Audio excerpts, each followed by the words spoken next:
All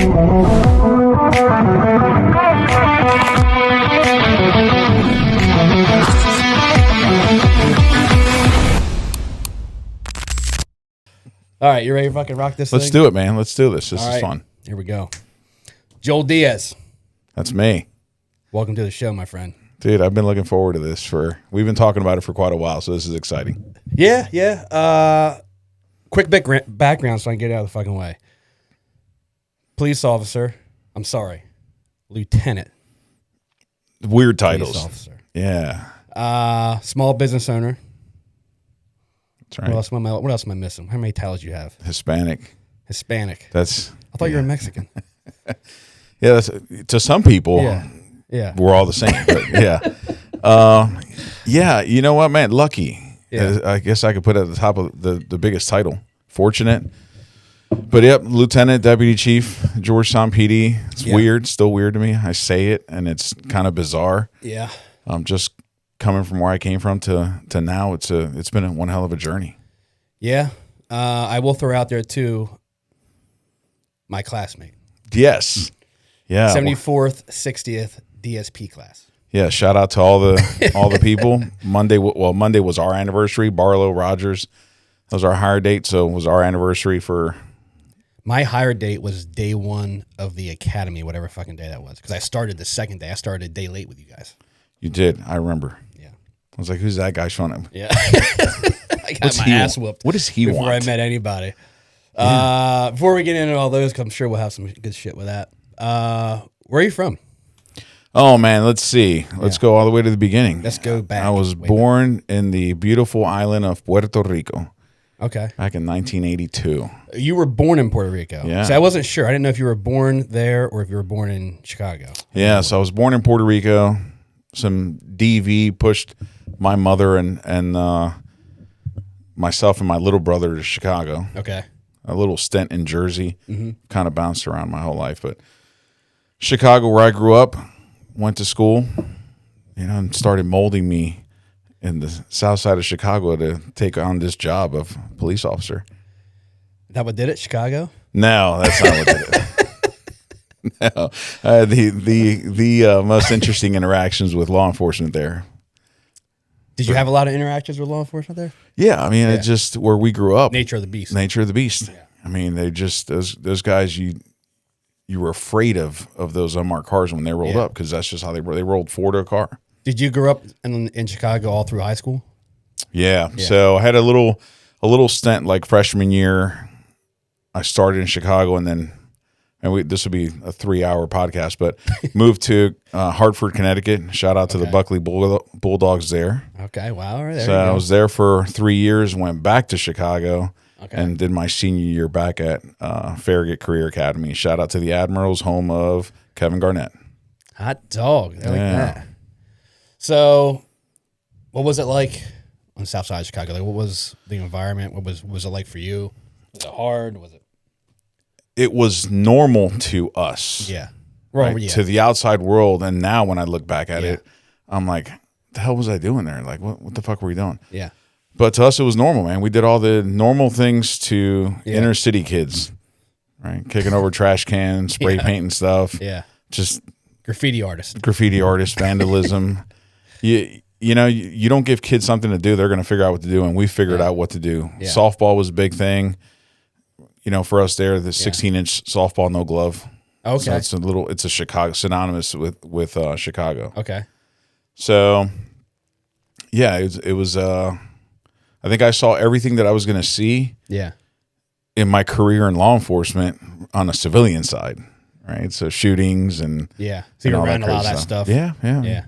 Cook County, man, south side of Chicago, Sacramento on 23rd Street, just an interesting place. How old you said your brother? My little brother. He's 3 years younger than me. 3 years younger. Yeah, Is he still there? Just there. I just saw him in August. We do a family softball game every year. And what's he do? He is, oddly enough, in some form of IT for this company that sets up office space, commercial office space. And we've all you can have them all on the podcast. We've all had our different path. Yeah. Well, he may know better than you. Yes. Fucking cop. Fucking cop. I think some of the people back home still wonder how. I still wonder how I did it, but yeah, I think we all do that. I had kids at a young age, so for me it was like stability. I needed some stability. How old were we? We're jumping ahead a little bit, but how old were you when you had kids? 18, 17. Okay. 18, Were you still in Chicago then? I was in like that transitional phase from Chicago to Connecticut. Okay. With family from Chicago to Connecticut? Yep. So what did you do? So you get through Chicago, graduate, and then the family uprooted and left? So my mother met my stepdad and moved he's originally from Connecticut and moved to Connecticut, very religious individual. And so my mother was in the church and I mean, we can go into all this stuff. I mean, oddly enough, I grew up in a very strict Pentecostal like type of household, and I'm oppositional defiant. So oddly enough, I went the opposite direction. Is he Hispanic or is he? Yeah, he's Hispanic. Okay. Yeah, he's Puerto Rican now.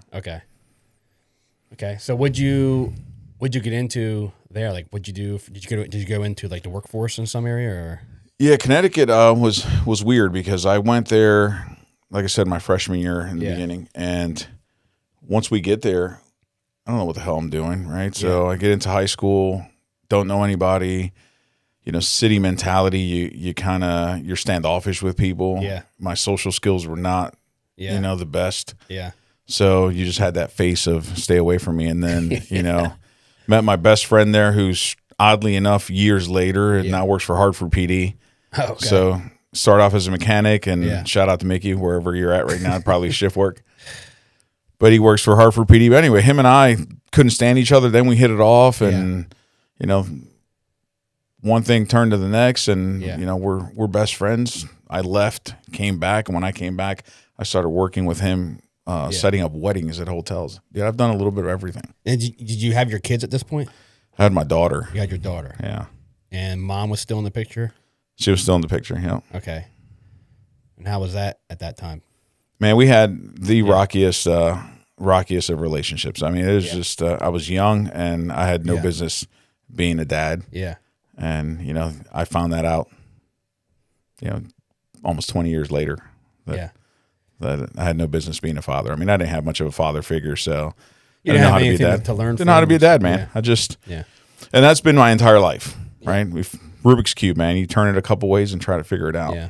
But so how'd you end up getting to where you are now? To obviously, when I met you, you were a seasonal in Rehoboth. I was a seasonal in Dewey before we went to the academy. How'd you get to that point? Which was like 2000, when we got to Academy 03? And we went to Academy in 03, so seasonal had to be 2001, 2002, or 2002, 2003 season. So what brought you down here to that? So and did you come down here with the fam, your wife, your daughter? Yeah, we were living in, thanks for the drink, by the way. Yeah, well, maybe afterwards we'll go grab a real one. I tell everybody what we're drinking, but, can't do that. It's bourbon. They're not a sponsor yet. I just can't say what it is. Can't say what it is. So, yeah, I moved around back and forth, and then, my mother she was ill, so she moved to Connecticut. I moved with her and my significant other at the time. Yeah. I had my daughter and had a falling out with my stepdad because he had an interesting way of parenting and treating my mother. We disagreed. Yeah. He puts me out, tells me I got to pack up and get the hell out. Yeah. So it's me, my significant other, my daughter. And how old are you at this point? Oh, Jesus, man. I had to be 19. Oh, okay. Yeah, 19 or 20. Not even 20 yet, really. Not even 20 years old. Okay, wow. Yeah, man. That's what I mean. Life's been a journey. Yeah. For I'm 43 years old now. I know people, your viewers are like, whoo, rough life. Yeah, we're old. Yeah. So I moved here in 2001. So it was okay. It was okay. It was around that time. My daughter was young. So it puts us out. We moved. Well, I'll backtrack a little bit. Her parents retired here in Dagsboro. Okay. So I had been here once or twice. Okay. In that time, there was there was nothing here. There was nothing. Yeah. So when he puts me out, I've got a small junk of a car with a U-Haul trailer attached to it. And then there was like that decision, right? I had enough money to go in either direction, drive all the way back to Chicago or come to Delaware. And my mother did not want me back in the city. Right. Nothing good there. Nothing good in the city. So I chose here. And oddly enough, for me, life has been a option A or option B. Yeah. So I chose option A. Yep. It's like, well, let's move to Delaware. Talk to her parents. I'm grateful to them. And we moved here with them. And that kind of started my transformational journey in this life here. Yeah. So, yeah, it's been... What'd you do when you got here? What'd you do for work? What'd you get into? Dude, as a 6'4" individual. Yes. And I'll give a shout out to them, Brazier's Pest Control. Pest control. I did pest control. I did termites for Brazier's. Okay. Yeah. That had to be fucking awful. It paid the bills, right? When you're in survival mode, man, you will do anything. That's my advice to anybody out there. If you're in survival mode, you will do anything to take care of yourself. Right? Yeah, 100%. 100%. So I'm doing pest control. I'm finding myself 6'4", big dude, as big as I am. Crawl spaces and shit. 2.5 block crawl space, dragging a hammer drill and a rod with chemicals. And I can't stand snakes. Oh God, me either, dude. I couldn't do it. Right? No. I mean, like a little tiny snake in the garden. Now, to me, they're all 6-footers. I'm going the other way. Yeah, right. Exactly. They're all anacondas. They're massive. Yeah, they can just man-eaters. Yeah, they're just going to come out of nowhere. I agree. So Brazier's Pest Control, and I did that for a while, and all seasonal work. And then where the story goes, if we get into law enforcement, is and this person, I won't say their name. Yeah. I could say their name. We're friends. Okay. But this person pulls me over like the week of Christmas. Before you knew him? Before I knew him, right? This was I was leaving their house in Dagsboro. Yeah.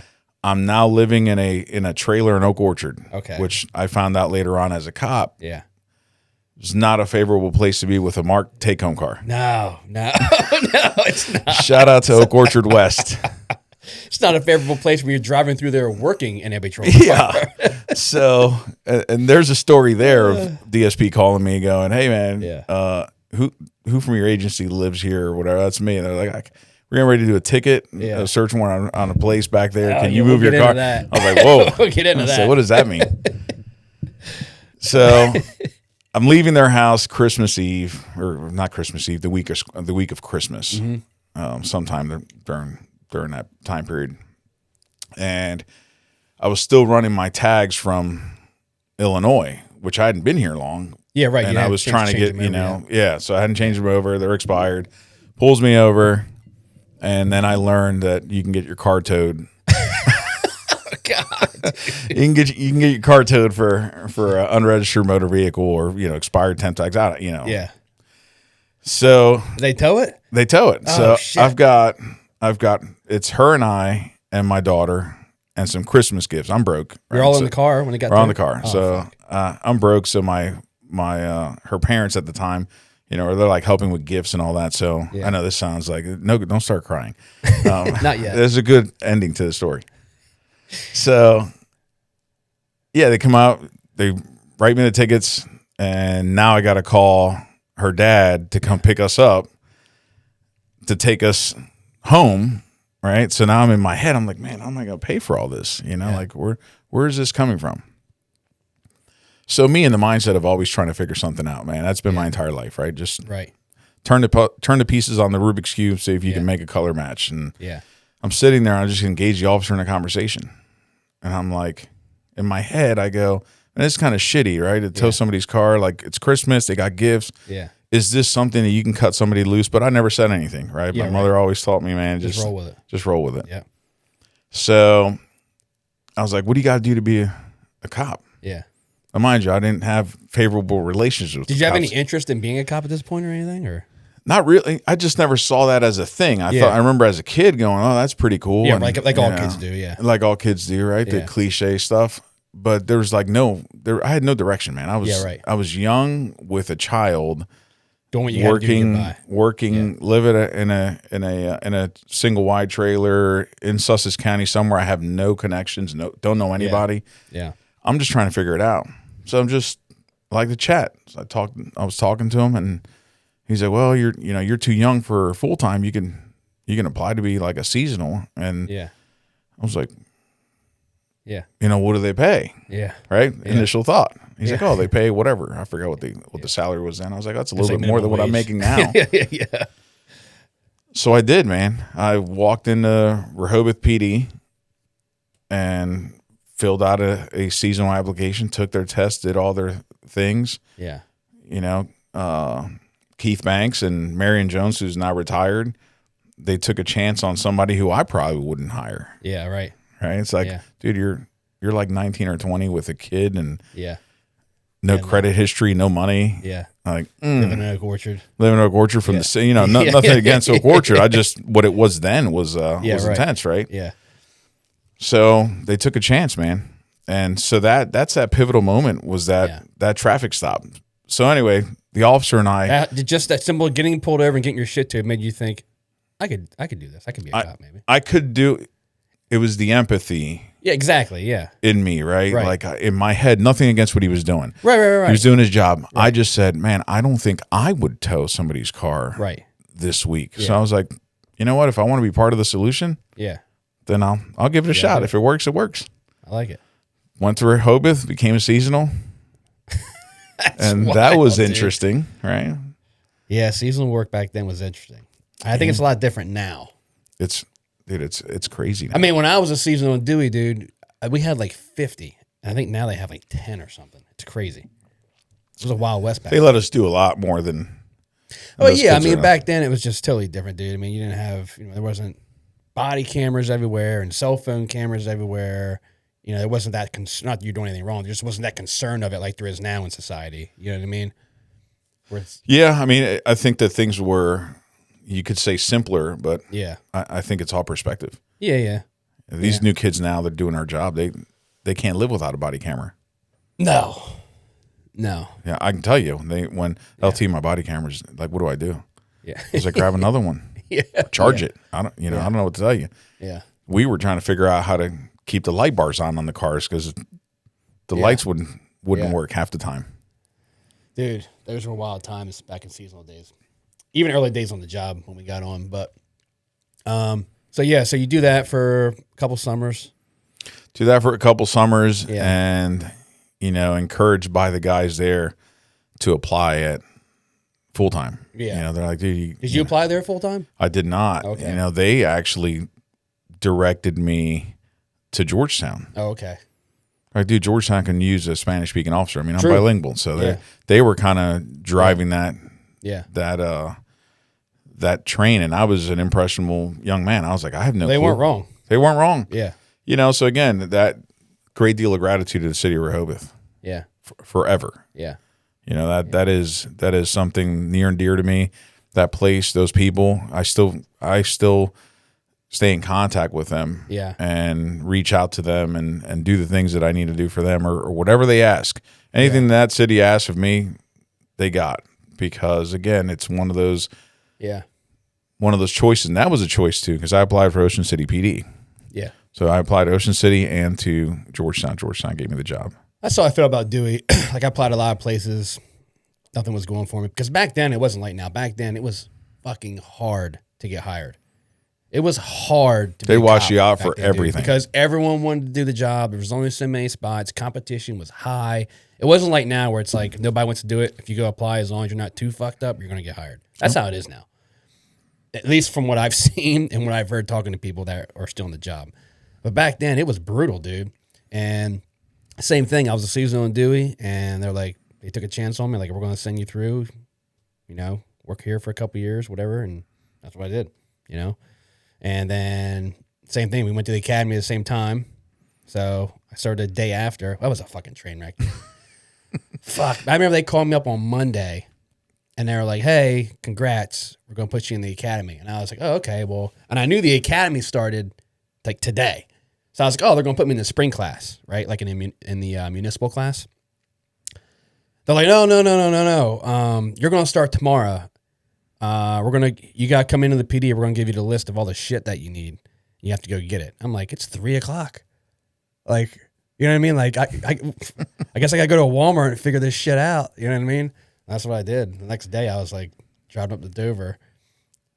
Got there at 6 a.m., walked in the front door of my shit.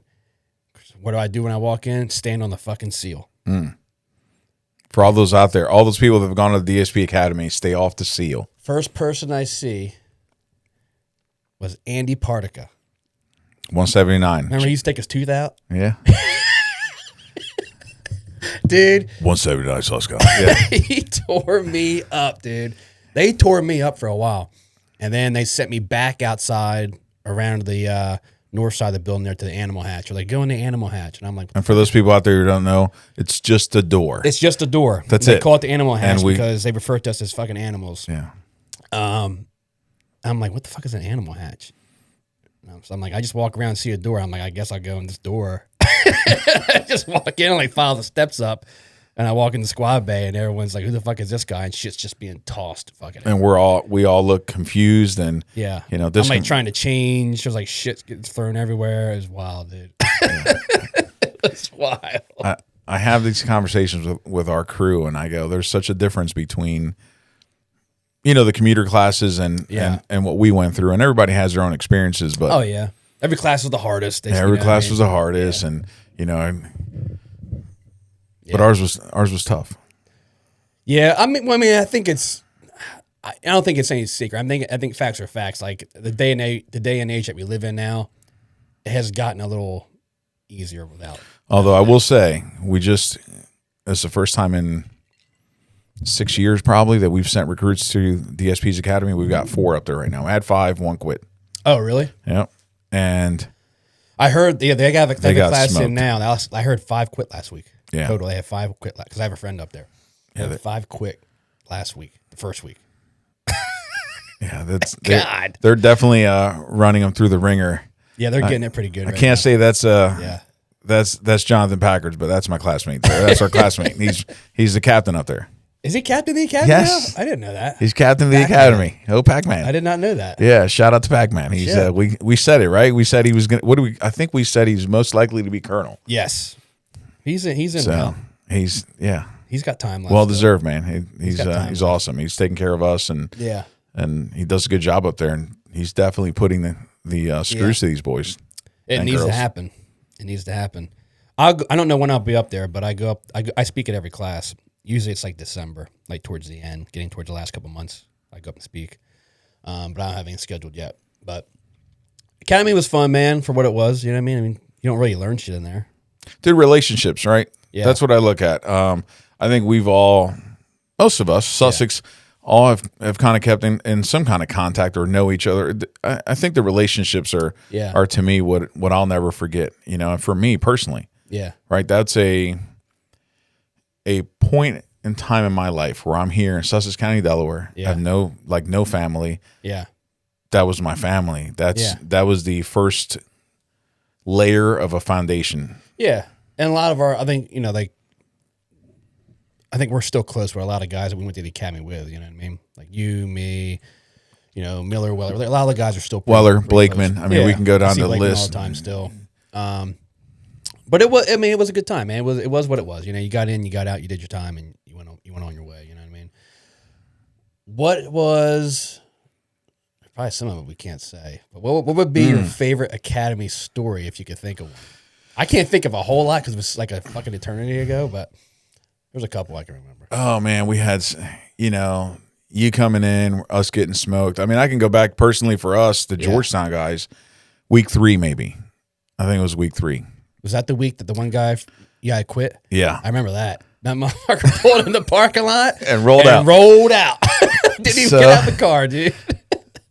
So Barlow, who's our criminal lieutenant, he drove. I rode with him every day, meet him at the PD and ride up. So we just had these conversations on the way up, and then you saw the radio tower and your stomach turn. So you see that tower? The tower. I said when I retired, I was going to go. If I made enough money, I wanted to buy the tower and take it down so I can actually drive through that area and not get sick. Yeah. So I'm sitting there with Barlow in the parking lot. Yeah. And, we all sat there and kind of waited. And then one person got out, then the next person, and so forth. And we all. Yeah, because we had to be lined up by, like, 6? Man. 5 or 6 or something to be lined up by. Yeah. I see these headlights come on. And O'Day, I'll say his name, O'Day's car drives off. So don't sue me, O'Day. I love you, buddy. So I see him drive off. Yeah. Well, dude, we're still in panic mode. So I turn to him and I go, "This is still early. This is still early. Was it week 3, 2 or 3? This is like week 3. Yeah. I was like, where the fuck's he going? Yeah. Well, he leaves Monday morning. And it's like, now what? So we walk in, we line up. If you remember, we had a sound. Is everybody accounted for? Count off. Yeah. No. I think we're like 46. I think it was 46 at the time, and we count off 45 or whatever. And yeah. Who's missing? I'm like, are you telling him? Who wants to tell him? Who wants to tell the tag? Yeah, Georgetown's missing a recruit. Oh, where did he go? So we had a missing person investigation we had to do, if you remember that. Yes, I remember. And I can't remember if it was Andy or Partica or who the tag was, but I remember getting stopped in the T hallway.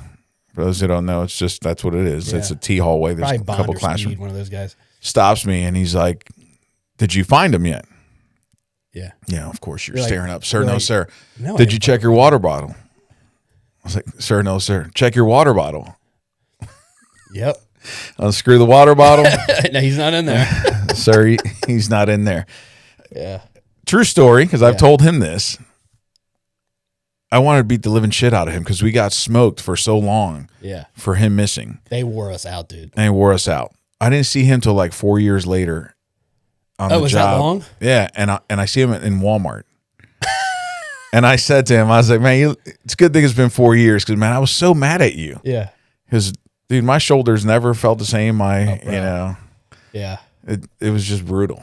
One of my favorite stories is, I'll say his name too. We'll burn them all tonight. Sorry, guys. Rendon. Yeah. Rendon. Remember, he always showered at night. I think you're. No, it was Rendon. Was it Rendon? Because there's another one that we had to wait till he showered, and we won't say his name. No, Rendon was the one that showered at night, and everyone was like irritated because it was like, "Dude, we're trying to sleep, and this motherfucker's showering." So I remember he was in the shower one night, and me and bunkmate were like, "We're gonna get a lesson tonight."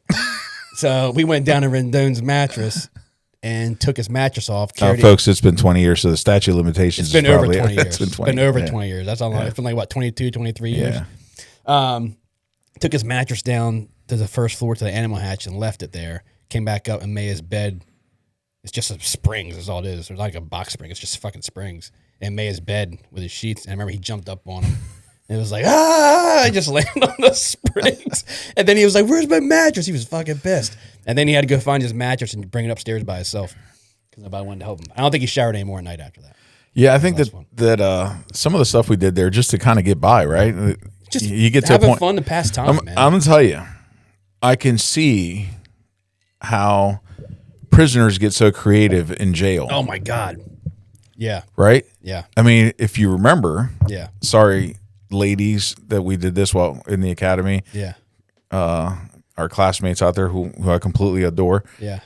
We wrapped up the air fresheners. The air fresheners with tape and just tossed them into their squad bay. Children, right? Completely children. Oh, we were all like 20 something. And bored and I don't say bored, but I guess we were a little delirious and we had 4 hours of sleep in a week. Like, yeah, we're a little fucking delirious. Bro. A little delirious, right? Yeah. Prepping you for those long hauls on duty. But yeah, some of the dumb stuff, I look back at it now, man. It was funny. It wasn't funny then. No. There's nothing funny. There's nothing funny about it. Zero fun, sir. Right? Yeah. Yeah. Getting on KP was probably the best kitchen patrol. That was a good gig. That was a good gig. Hot shower. You had to get up before everybody else. Yeah. Hot shower. You got up. You got to sneak a little back extra food if you wanted to. It wasn't that bad, man.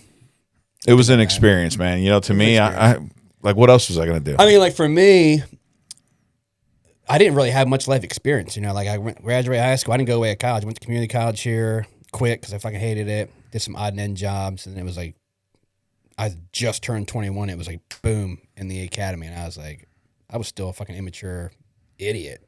Oh man, I had 2 kids. Yeah. Yeah, and you were still an idiot. And I was still an idiot. Yeah. You know? Listen, I look at it now and I go, how the hell I did it with 2 kids at 21. So you had a second kid while you were here, when you moved here. Yeah. Okay. Yeah. With this same Yep. mom. Mm-hmm. Okay. Yeah, that was again, two kids and Damn. We had a couple guys have kids while we were in the academy. I say Barlow and Galaska. Good old shout out to Battlestar Galactica. That's him. Yeah, Fire Marshal. He went home every day. Goodbye, Fire Marshal. He got to go home every day. Yeah. Remember that? We had to stay the night every night. We did. Academy. We live academy life. But you know what, man? I loved it though. Looking back, credit to him, right? Yeah, I find he was that allowed to do it. I find that harder. Well, yeah, because remember, like the last living month, there. the last 4 weeks, it's like wind down. You're getting this ready. You're getting that ready. And I remember, like, it was like Wednesdays. They were like, "You guys can go home on Wednesday nights the last 4 weeks, but you got to be back Thursday morning." Everyone was like, "I don't want to go home.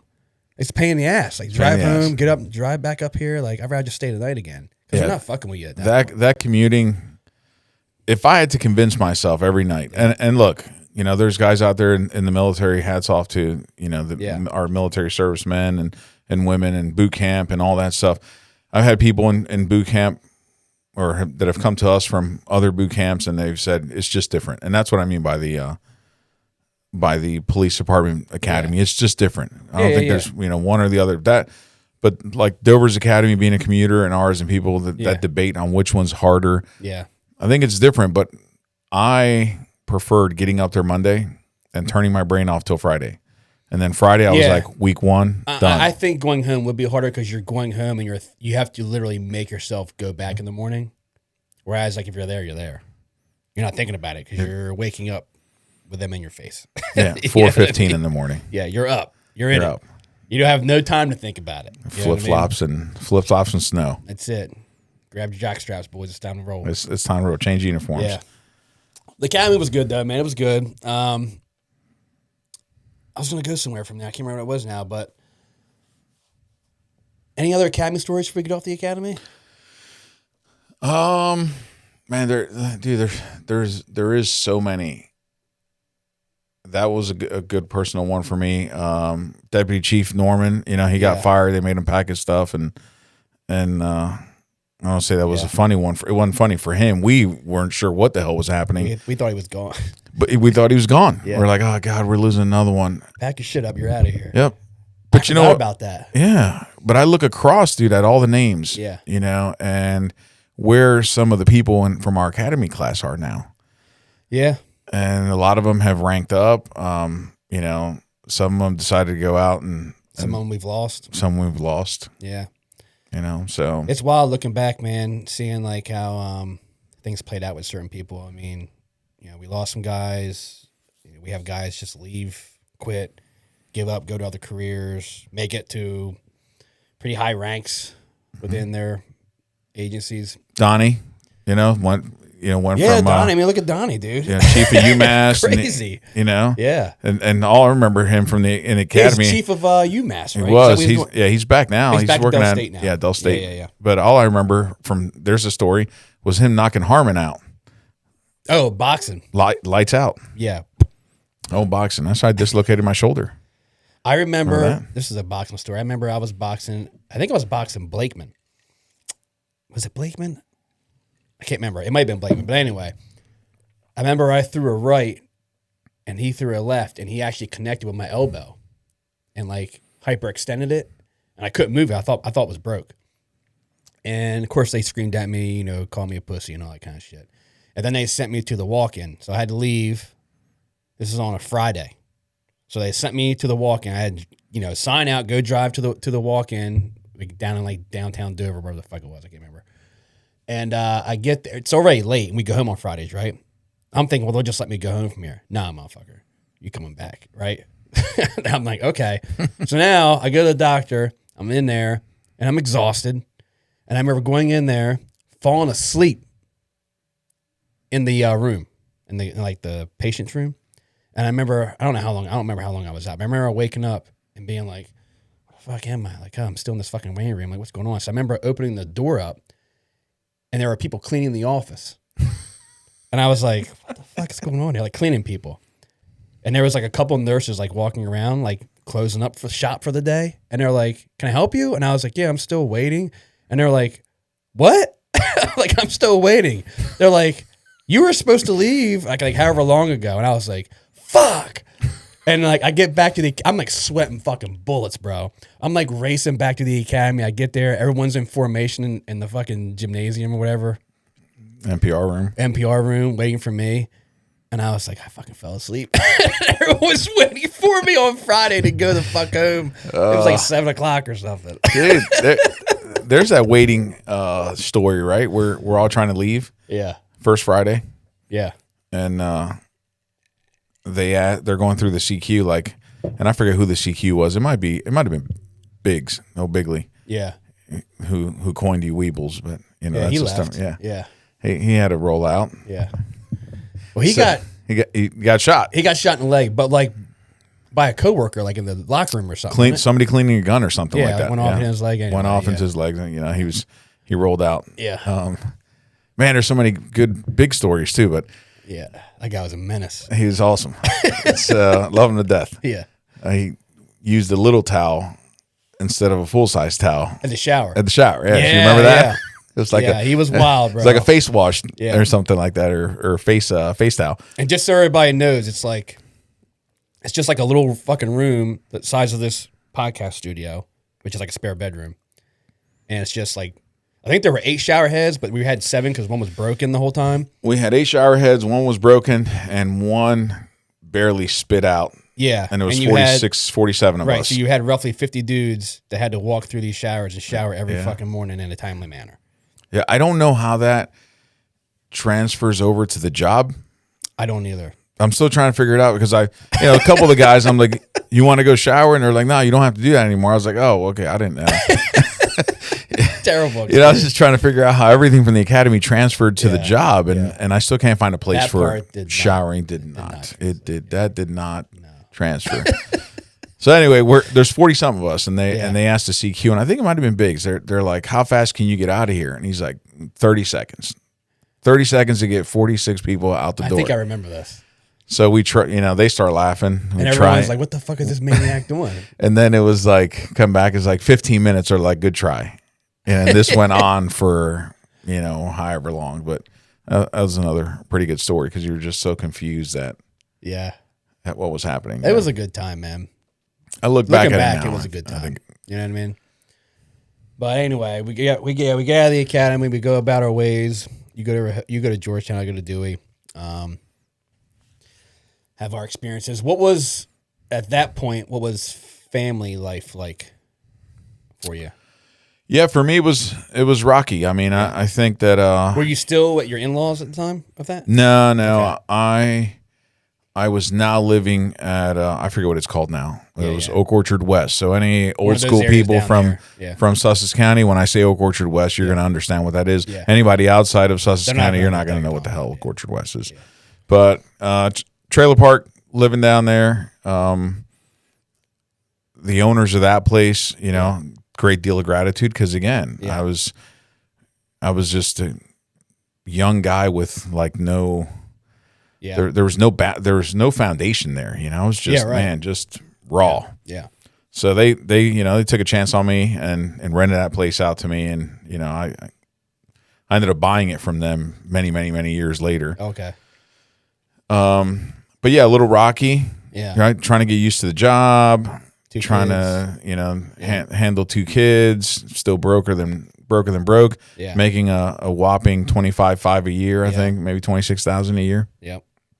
And then, but I was all into the job, I was like, man, that, my oral board, when they asked me, like, where did I see myself? I was like, well, I'm coming to you with nothing. Yeah. And you're taking a chance on me. Yeah. So you got me until I'm done. Yeah. Because loyalty, right? So for me, it was like, you guys hire me, I'm staying. And again, yesterday started my 23rd year with the city and that police department, man. Yeah. So it was a little rocky, but yeah. I'm trying to think where I wanted to jump to from there, but let's see. I didn't think about talking about this, but maybe we will. Chad. Yeah. So Still hurts. Yeah, that hurts me too, man. Raw. Yeah. Thanks for not dying on us, because I didn't want a second one. You're welcome. Yeah. Rodney, man, that was unfortunate. Yeah. Again, but yeah. September 1st, 2009. 2009. That's exactly where I was. Yeah, we'll get into it. I'll tell you, just to start off where I was part-time in the drug unit. And so I was on day work, and I got off, and I went to, it was me and Timmy Lord. I went to Timmy Lord's house after work, jump in the pool and chill. And then we started getting phone calls. That's where I was. And then we quickly got out of the pool, and actually I responded to, jumping ahead a little bit, I responded to the first house. I think it was a suspect's mom's house. I went there in board shorts, T-shirt, and threw on some sneakers and threw over a vest and fucking handgun. And I met me, Lord, one guy from Milford showed up, and then like 2 DSP units, and we just started kicking in fucking doors in board shorts for the suspect. But anyway, jumping ahead with that, do you want to talk about what happened with Chad? Yeah, we can talk about it. I mean, for me, like my life experiences, like everything that I've gone through in my life. Yeah. And this goes into you and I have had conversations about mental health and wellness and how important that is. It's therapeutic. Yeah. Right? Because you don't want to bury it deep down inside. You just keep talking about it. And it may suck to talk about it, but you're talking about it. The other side of that coin is when you care about someone so much, right? Your friends who you've been in the trenches with and all that, and that something like that happens. Yeah. You owe it to them to talk about it because that keeps that alive. Yeah. Right? You have to. September 1st, 2009. I am in Puerto Rico visiting family. You were out of town? I was out of the country. I didn't realize that. So I have a different perspective to what some people endured here, right? Different trauma, a lot of insecurities and feelings of I didn't do my job. Yeah. Right? I couldn't do my job. Desperation, anxiety, depression, all that stuff from that incident. So September 1st, 2009, I'm in Puerto Rico. We're my wife and I are in the mall. We're just kind of meandering around with my niece and all this stuff. And young lady from the Department of Justice, her daughter calls me. And she says, "Hey, are you working?" I'm like, "No, I'm out of the country." Yeah. Of course, everybody says every time they call me, I'm out of the country, but I like to travel. No, I'm out of the country. I'm in Puerto Rico. I'm just kind of hanging out.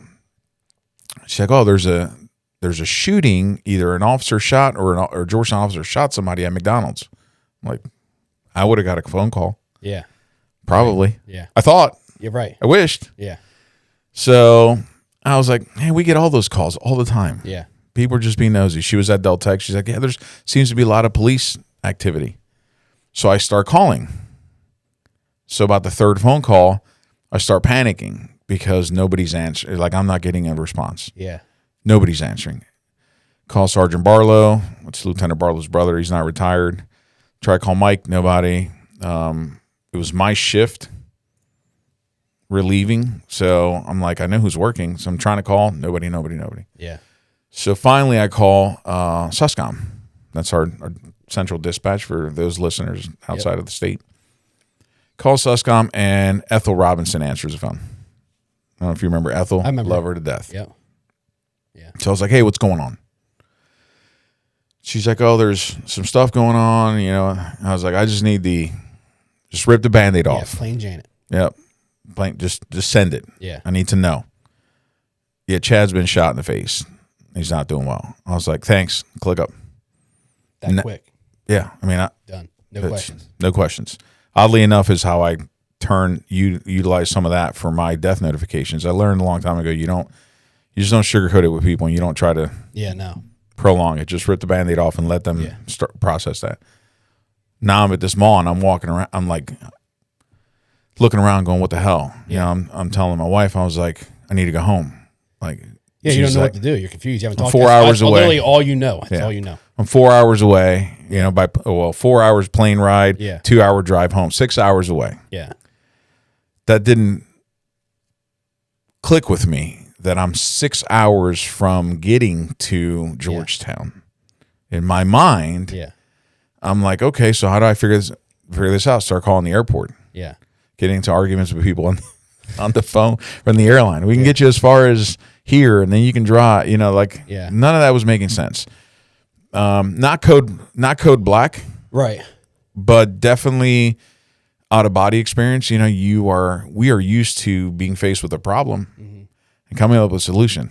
Yeah. What the fuck is my solution? You have nothing. Nothing. I have nothing. So now it's just sit and wait.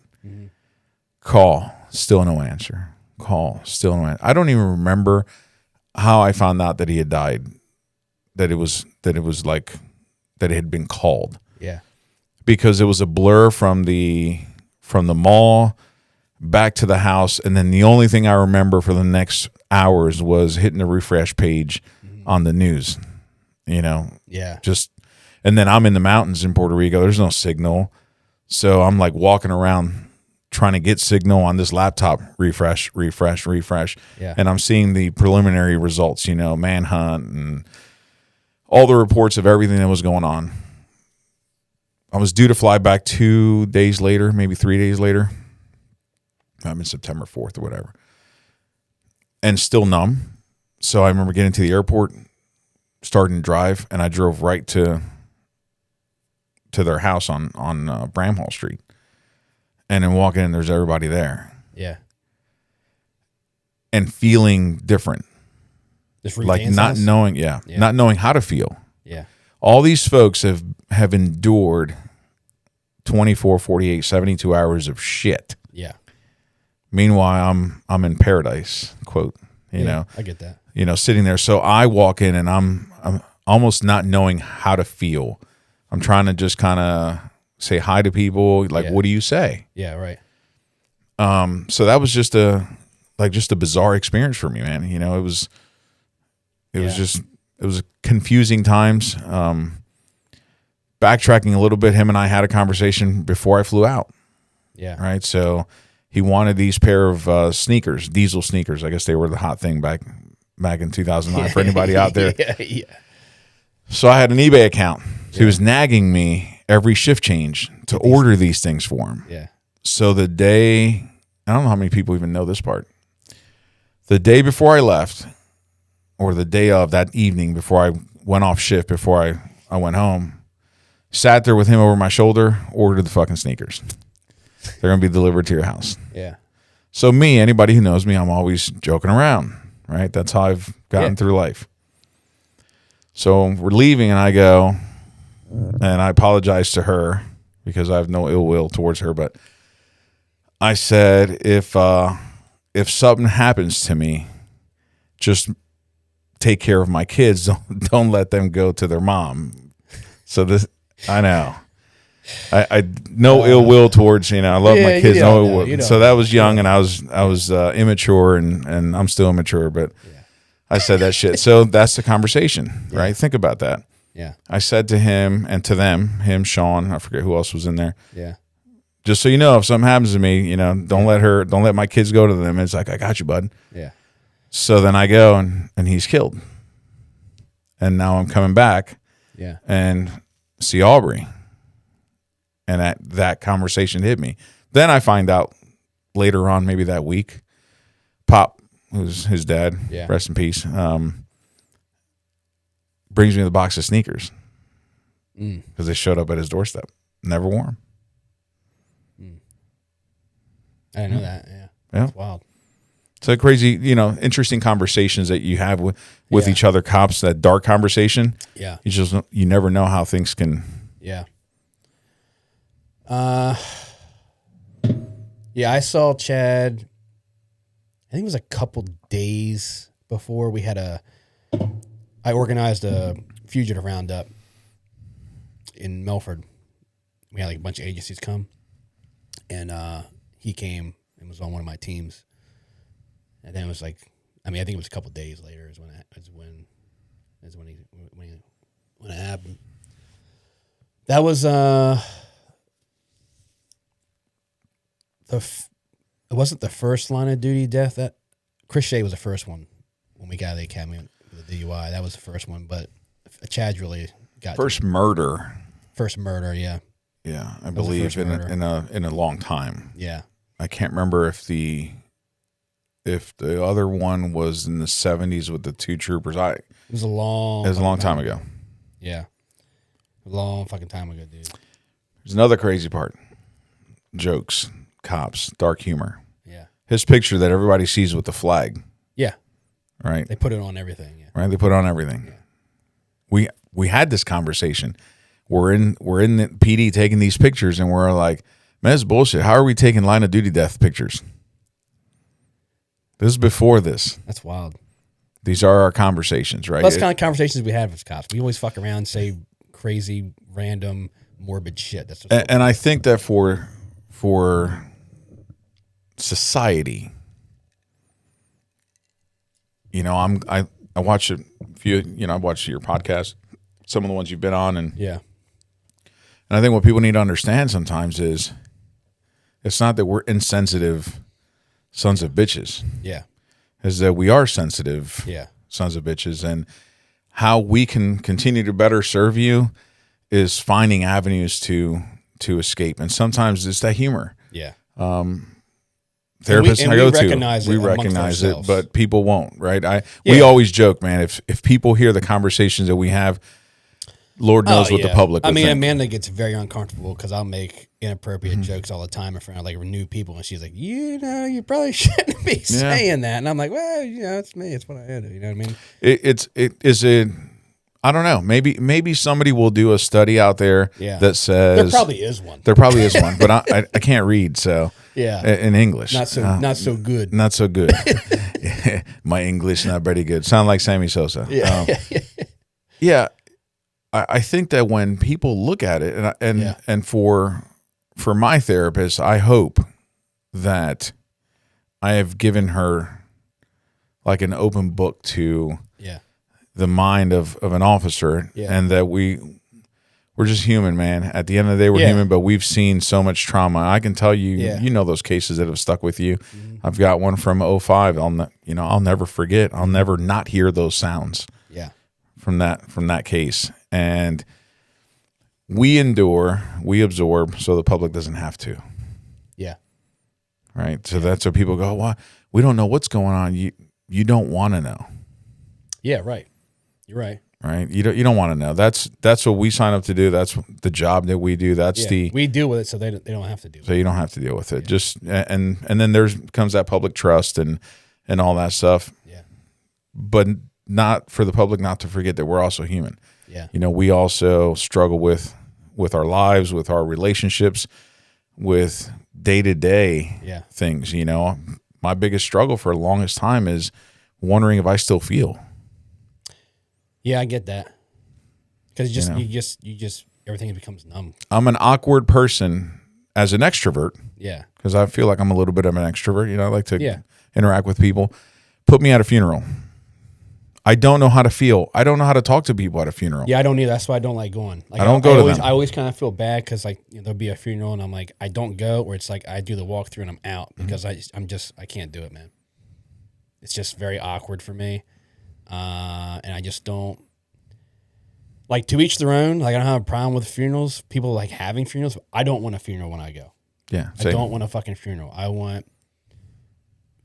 Let's just say I go before Amanda. I want Amanda to just have my urn because I'm getting burned, man. I don't want to go on the ground. Yeah. And I just want to have people over to the house, go to a restaurant, whatever, and just tell all the fucked up stories of me that happens where people can just laugh about it. Yeah. That's all I want. I don't want a eulogy and all this stupid shit. I don't want it, man. I don't want it. Yeah. Same. You know? Same. And I think you find that with most cops, right? Yeah. I feel bad, and I apologize to any family member out there that may have felt a certain kind of way. Yeah. Because, oh, well, he didn't come, like Barry.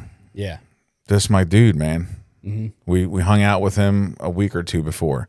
We drank some whiskey, and then Yep. people were asking me. I was getting anxiety by people asking me, was I going to the funeral? Yeah. And I just couldn't do it. I mean, yeah. I have a hard time going to these funerals, and you work through it. But at the same time, some people look at it as like, oh, well, go pay your respects. And I go, man, I don't say it's traumatic, but for me, it's just, it puts me in a very, very strange place. Yeah. And I go, I make memories with my friends. Yeah. So I can hang on to those memories, and how I pay my respects to them is keep their memory alive. And your friends know you and know how you would react anyway. Yeah. They're not, you know what I mean? And the other thing is, like, since my experience, near-death experience, I really don't like going to funerals. Yeah. Yeah, you know what I mean? Because I kind of look at it as, that was almost me. Yeah, well, we appreciate you not. So I don't do well with not letting it go. I mean, I remember that whole thing. Yeah. Vividly. For me, on my side. Yeah. So, where were you when I got shot? I was home. Okay. I was home, and I got a call, I think, from Tommy. I think it was Tommy who called me. Okay. My mentor at the department, Tommy Tyndall, LT. I love Tommy, man. Boat captain. Yep. A lot of the reasons why I'm where I'm at in the seat I'm in. I put a lot of time into me and cultivating and let me try things and teaching and all that stuff. So he calls me. Stupid cops, right? So he gives me a call, says that you've just been, this just happened. Yeah. Pretty sure it was Tommy, man. So anyway, I leave my house. You're going to BB. Yeah. And I leave my house, and I thought I was running code, but I was in my POV. Okay. So you thought you had your lights on. I thought I had my lights on. Shoulder, across W line. I went through Peddler's Village, balled the fuck up for no reason. Where the fuck was I going? Yeah, right. You're not What am I responding going to do? I'm not a physician. Yeah. I have my phone, so I can get on YouTube, maybe do surgery. I don't know. Yeah, right. Someone just hauling ass. You could probably YouTube the surgery. Maybe. Yeah. We got to check. So pull into the parking lot of BB, and I guess you had just. They flew me out already? No, you had just wheeled. You just pulled in. Oh shit, you got there fast, son. So yep. So I'm talking with the dudes that are standing outside. I couldn't even tell you the hell was standing outside. Yeah. Back on the phone with Tommy. Yeah, I'm here. He's like, "What are you doing?" I was like, "I don't know."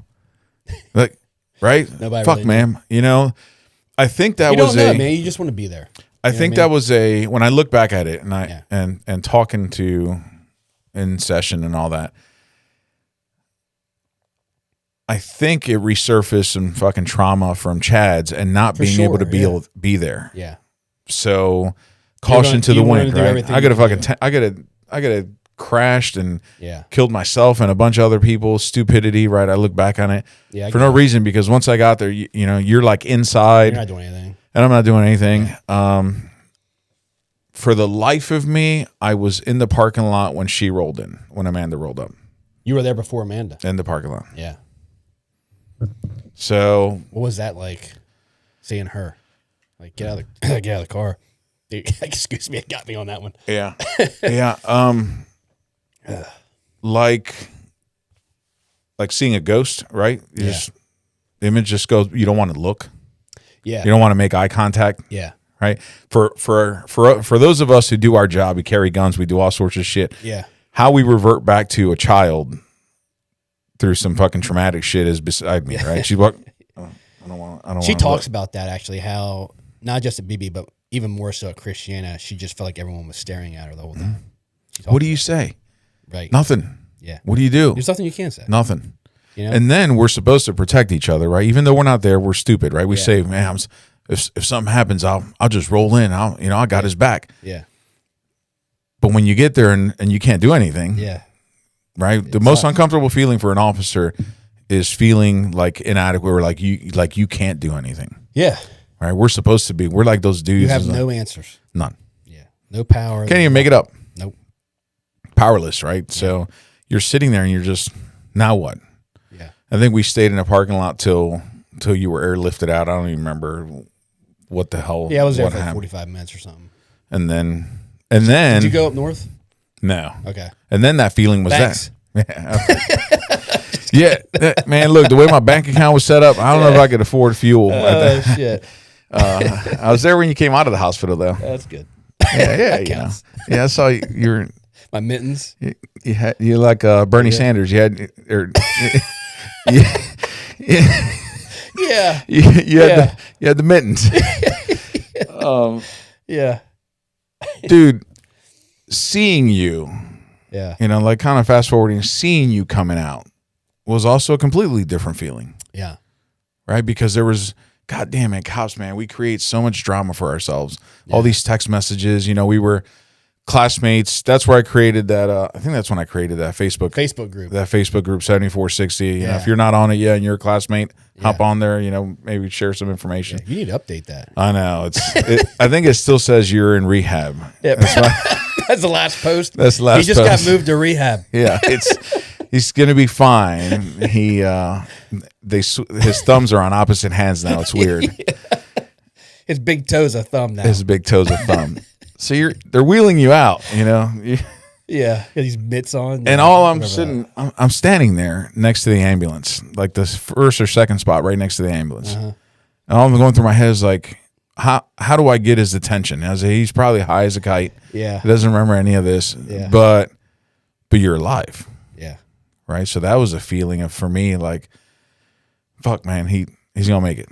Yeah, he's gonna fucking make it. And they wheel you down. It's like you come out, it's like a 90 degree of just cops. Yeah. They make that 90 degree right hand turn, and there's the ambulance. I'm standing there. Yeah. And I don't know why, but the first thing that comes to my mind is call you Weebles. I remember it. Yeah. Because Biggs, that's what he used to call you in the academy. He called me Weebles all the time. As he said, you walk with a sachet. Yeah. You know, skinny fat man. Yeah. Got a little swagger to it. A little swag, yeah.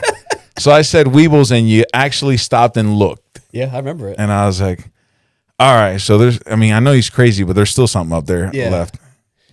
Oh, man, it's funny as shit. And you know, I after the rollout, like, I was pissed because, like, when I was like in shock because I just saw my son like 5 seconds before that for the first time. And I was dealing with that, which was, as you can imagine, how emotional that was. And then they wheel me out, and it's just like a sea of like all you guys. And I was just kind of like, I don't know what to do. I don't know what to do with my hands.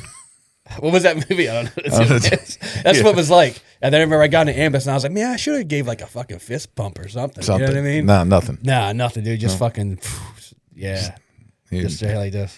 Yeah. Yeah. It's a good T-shirt. Yeah. We can make them. Yeah. We'll put them on the podcast. We'll sell some T-shirts. Yeah. Get it. Check the link at the bottom. Yeah, I'll be on there. Old mittens. Yeah, but man, I remember being pissed because I didn't like have any kind of reaction. It was just like you know, though, like I was all doped, which I mean I was doped up. I was on a lot of fucking pain meds, bud. Well, you know what I mean? You went straight Tupac on us, you know. Yeah, but I remember being mad I didn't like have some kind of life to me. But should have put a flag in your hand or I don't know, something, like teddy bear. Yeah. Well, I had that weapon. I had those like external fixators, so it was like those fucking rods coming out of my hand. Yeah, bro, that thing was wicked. Dude, we heard so many stories, man. It was like I heard I was dead. Yeah. I am. Yeah. Wait a second. Yeah.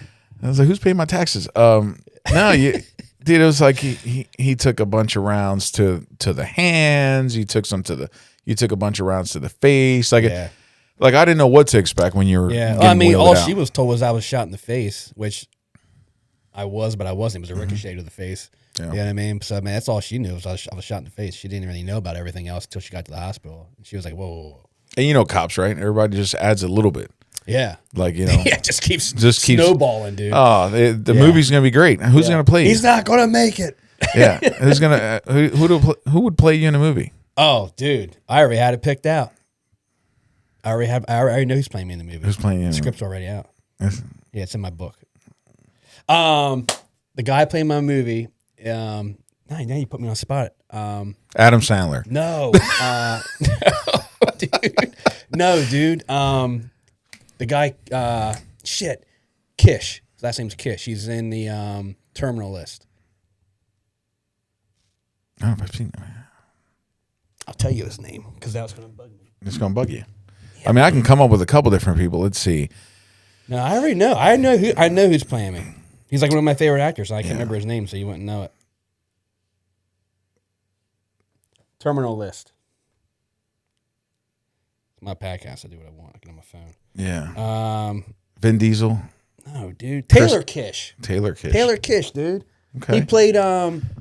He was in Lone Survivor and played Mike Murphy. Yep. Taylor, you hear this? Taylor Kish. Yep. Hit him up. Hit me up, bro.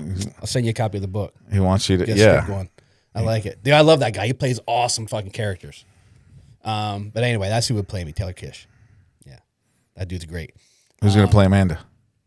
Ooh. Oh, Amanda. We already had this conversation. Okay. Playing Amanda is Reese Witherspoon. Which is, if that's the case, I might have to play myself. Just saying.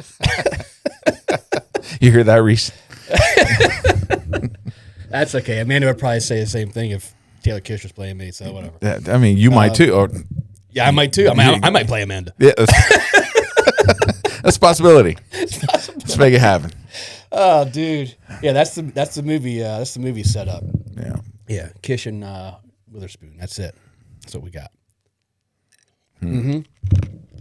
So, yeah, man, that was a wild time, and I remember getting on that ambulance, which was nice because I got to spend some time with Amanda and Reese. But I remember that was when that first survivor's guilt hit me. Yeah. Seeing all those lights and shit. Because I remember the processions for Chad and Hudson, everybody, man. Steve, yeah. Yeah. That was fucking rough, dude. And then, I get out of the hospital, and like a month and a half later, He Cook gets fucking killed. There's more survivor's guilt, It was just like boom, boom, boom. Just smacking me. And then June came. They all survived, thankfully, but the guys at Wilmington all got shot up. That fucking hurt me. Thankfully, they lived. And it was just like one thing after another, dude. Like, just like banging away on me, dude. It was just like nonstop for a while. Like just compiling, Yeah. But lots of things to deal with. Well, this job, man. I've had this conversation at dinner a couple times about it. Yeah. And the admiration I have for you coming out of that and some reflection on me, right? Yeah. We talked about you didn't die. Yeah. Right? Yeah. I'm still here. But you were born. Yeah. That's how I look at it. Reborn? Yeah. Yeah. So I see it that way. Right? Your career that was near and dear to you, that we all cling to for whatever reason, you had to set aside, and that's it, and start over. Yeah. But you're getting an opportunity to do things that a lot of us that are on the job 23 years now, who are workaholics, and I think you yourself are a workaholic. Yeah, I was addicted, dude. I mean, that was something that night. Like, did I have to go in that night? Nope. I initiated it. That whole op was supposed to go down in the morning. And I was like, nah, we're doing this shit tonight. Let's do it now. Yeah, we're doing it right now. We're making dinner with the family. Yeah. I'll come back and eat it later. We've had you come in and try to put in a tracker on a car and fall in a hole. Oh, dude, what a shit show that was. I fucking fell on my face, running through a fucking trailer park. Yeah. Putting the fucking GPS on the car. Slamming the door, being all covert. Oh, God, dude. Here he comes. He's coming back. Fucking face plant right in the fucking road. Right in front of the house. I just slapped a GPS on the car at. Yeah. But dude, God, dude. But you've gotten a different perspective, a different outlook, and sometimes when we have these conversations, we're having them now on a podcast and in front of microphones, but you and I have had these conversations, chilling, just you and I, and I look at it and I go, some admiration, right? Because some of the things that I struggled with as a 21-year-old father and now 23-year-old vet is my downfalls as a father. Yeah. My struggles, the difficulty in building relationships with my kids, and even my daughter now who lives in Florida. We don't have the best of communications. I think when we talk, it's good, and that's on me. Right. That is 100% on me. Yeah. But it's again that awkward stage of where to start, because I'm still guilty of being a workaholic. Yeah. Right. And I'm not saying that this is why it happened and what you went through and all that stuff, and nobody should have to go through that. But some perspective is it's giving you an opportunity to be a dad, and man, through a pivotal time. I do like the fact that I'm around a lot more now. I get to take my son to school, pick him up wherever he needs to go, get his hair cut. Like I do all that. I can do all that shit now. And Amanda focuses on her job, and she doesn't have to leave work or take vacation time to go do stuff because I'm here to do it, right? Because I make my own schedule with everything I do now, right? I don't work for anybody anymore. I just do my own thing. And I do enjoy all of that. It is still tough, man. Like not having, I do miss the job. Of course. I miss certain things about the job. You know what I mean? To be honest with you, like not the admins. No, I don't. No, fuck the admin. I don't miss any of that shit. I'll say it because I'm retired. You are admin. Yeah. Hey, right? whoa. Yeah, fuck you too. Yeah. Hey, for my guys at the office, speak freely. It's okay. Yeah, that's okay. Just go in there and it's tell fine. them. Yeah. I can take it. But I miss being on the task force. If it was like, hey, you're gonna go back to work, but you're not going to the task force, you're going back to fucking hump the complaints on the road, I'd be like, no, I'm out, bro. I don't want to do that shit anymore. But I do miss working with the task force guys and working cases like that. That was a lot of fun, man. That's just a whole nother level of police work that I got into. You know what I mean? Not that I didn't enjoy the time and the guys at Milford PD, because I did. It was just a different level. Right. I'm with this at the PD, it's like you have your shift. Every year you're on a new shift. Everyone's mixing up. You're with a new guy, new set of guys, right? So you don't get to build that camaraderie as much. Whereas with the task force, I'm with the same 3 other guys every fucking day, all day, working together as a team, right? On the same cases, whereas on patrol, it's like, you're handling this, you're handling that. So and so is backing up here, so and so is backing up over there. You're not, what I mean? It's just different, I mean, with the task force, you're kicking in doors every day. You're putting your life in each other's hands every day, pretty much every second of the day, And not to mention, obviously I went through the shooting with those guys, which really cemented that kind of. So it really made me miss it even more. But I miss it, but it was nothing I can do about it. It's time to move on. It's just a chapter of my life that came to an end, and it's time to move forward and build something different, something better.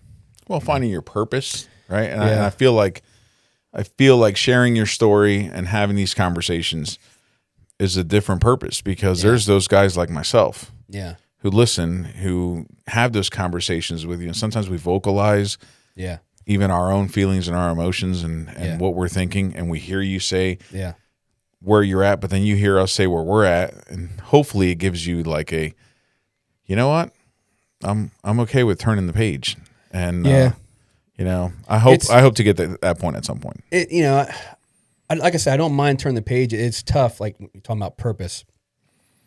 It's tough because I feel like sometimes I'm turning the page and it's blank, there's nothing there. Because I haven't write it. Yeah, I haven't wrote it yet. Exactly. Yeah. It's a good way to put it. It's just it hasn't happened. In certain ways, not everything. I do like the things I do. I just feel like I don't have anything cemented. Does that make sense? Yeah. Well, we are creatures of purpose, right? That's the job. When people go, you take the oath of office. You want purpose, dude. Yeah. I'll give you this is a Tommy Tyndall story. This is just not too long ago, maybe a month or 2 ago, 2 months ago, maybe. It was this summer. So I'm on the beach. I go to the beach every morning. ruck the beach, run the beach, whatever. But when I'm out there on the beach, I always have like my time. Like I'll sit and relax, chill, have my time with God and shit. And I was out there one morning, dude. So I do like all my Monday, or I do like all my Friday buddy check post, right? Yep. It was a Friday. And I was like, I gotta do a Friday buddy check post for my Instagram. And then I was just sitting there like thinking, and I was like, why am I even fucking with these things? Like, does anybody even give a shit about this buddy check? You know, like who gives a fuck? Nobody's fucking doing it. Nobody's really tagging too many people. Like, whatever, dude. And I was like, I remember I specifically sat there and said, God, just give me a sign that I'm doing something good, that I'm doing something with this thing, and I need to just keep doing it because I really just don't feel like it's doing anything, you know? But I'm not fucking kidding you. I stood up to go continue my fucking run, and my phone went off. And I looked at it, and it was a text message from Tommy Tyndall. The last time I talked to Tommy Tyndall was through text message, and it was 2023. This is 2025. Okay, it's been 2 years. Damn, Tommy, you slacking. Slacking, bro. And it was, hey, man, I was just on social media and saw one of your Friday buddy check videos, and I just wanted to text you and say, but hope everything's good. I hope everything's good. I want to give you a buddy check. And I was like, you got to be fucking kidding me right now. You got to be fucking kidding me, dude. Yeah, man. So, you know, I continued on with it, but it's just, I don't know, man. I've become very godly the last couple of years. More so this year. Like I'm really gotten into God and I don't, you know, it's just something I feel like has helped me a lot, you know? Like sitting on that beach and having my time every morning or most mornings, like that's my time to sit there and talk to the man and get whatever I have off my chest. And I feel like that's helped me a lot. You know? Yeah, man. I think we search for something to, you know, to help us through the times. For me, I had an interesting upbringing in the church and all that. So I was very oppositional. So I can't say that I go to church, right? But to me, my mother was always like that anchor for everything. Yeah. You know, to this day, it's crazy, right? This is the first time I'm telling anybody this. Yeah. Change callus, man. We'll bring it out of you. Yeah, let's do it. When I fly, most people go, or some people go, you know, hey, God, you know, keep everybody on this plane safe or whatever. Yeah. I ask that of her. Yeah. Right? There's my thing. Is there a connection there? Sure. Is it one of those situations where I don't necessarily say, hey, I pray to any specific supreme being or anything like that, but I just go, you know, my mom was that was my best friend. Right. You know, 39 years old, dead. Yeah. I'm taking that 39, right? So how old were you? 20. Oh, man. So this year, 2025, is the year that I am older than both of my parents and my best friend who died. 43 years old. My best friend, you know, Paulie, 2012, committed suicide. Why we talk about mental health and wellness, and you and I have these conversations, and the buddy checks, and why, to me, when you say those things, sometimes you feel like they don't mean anything because you're struggling yourself. Yep. And then Tommy texts you. Yep. Because you're doing them for other people. Yeah. I'm not doing it for me. So in 2012, when I worked night shift and I got off and went home and laid in bed, and Troy Bean calls me and says, hey, man, we're at the camping center. I was like, well, he did it, didn't he? Because he'd called me a bunch of other times. Yeah. And I'd picked him up from hotels in Rehoboth and all that, and taken him to he had an alcohol problem and depression and all that stuff. Sometimes I wish buddy checks existed then, and those buddy checks, you know, so then he felt like he could reach out, because I think that's where he was in a dark place and didn't reach out. Yeah. Because he didn't know who to, or if he could, or if he could, right. You know, he would from time to time, but he didn't that time. Yeah. You know, and I kind of wish he would have. Yeah. Yeah, so you cling to some of those things to to try and get by. For me, my mother was my anchor. I was a mama's boy, man. Yeah. So everything that I do, everything that I've done, I dedicate to her, because a single mother, 3 boys, going through domestic violence, ends up dying of HIV/AIDS, still raised 3 boys, age of 39. Yeah. What the fuck do I have to complain about? Yeah. In life. And your dad's going too? Tim, my dad died before that. I was probably 12. Was he still down in Puerto Rico? Yep. Okay. Yeah, and actually, we've reconnected with our sisters from my father's side. So there's about building relationships and kind of putting the past and putting a foot forward. Yeah. So we're vacationing with them. We're having a great time, and I've said this to a bunch of people at the PD, and I can't say that it's my phrase because I don't know if it is or not. But for some reason, this phrase or this saying is stuck with me, and it's like, make memories, not excuses. So I've made excuses to not spending time with my sisters. I sometimes make excuses as to why I can't pick up the phone and call my daughter. Yeah. And I got to get to a point where I got to make more memories and not excuses. We're going to put that on the put t-shirt put on a t-shirt. Yeah, we're going to put that on a t-shirt. Right? Because this is what you're doing now, man. I like that, man. Yeah. Yeah, I mean, that's what I'm trying to do, dude. And that's like one of the things that pushed me to the buddy check thing was Hudson, So, I just saw his post on Harrington's page, I think. Whose? Was it Hudson's? Was he with Harrington and then Milford? He was Harrington, then Milford, and then yeah. And then when he was with Milford, he was on my shift when he killed himself. Either I think somebody from Harrington posted something about suicide prevention and all that. Oh, okay. Yeah. Yeah. So the thing about him was, man, like, you could tell he wasn't happy with something, and like nobody fucking said anything to him, including myself. Are you good? Nobody said any of that kind of shit. Right. Everyone like joked about it, like, what the fuck's wrong with him? Yeah, I mean, it was kind of like the talk, like, what's going on with him? Cops, right? Cops, like, you know what I mean? Like, he looks like he wants to fucking kill himself. You know what I mean?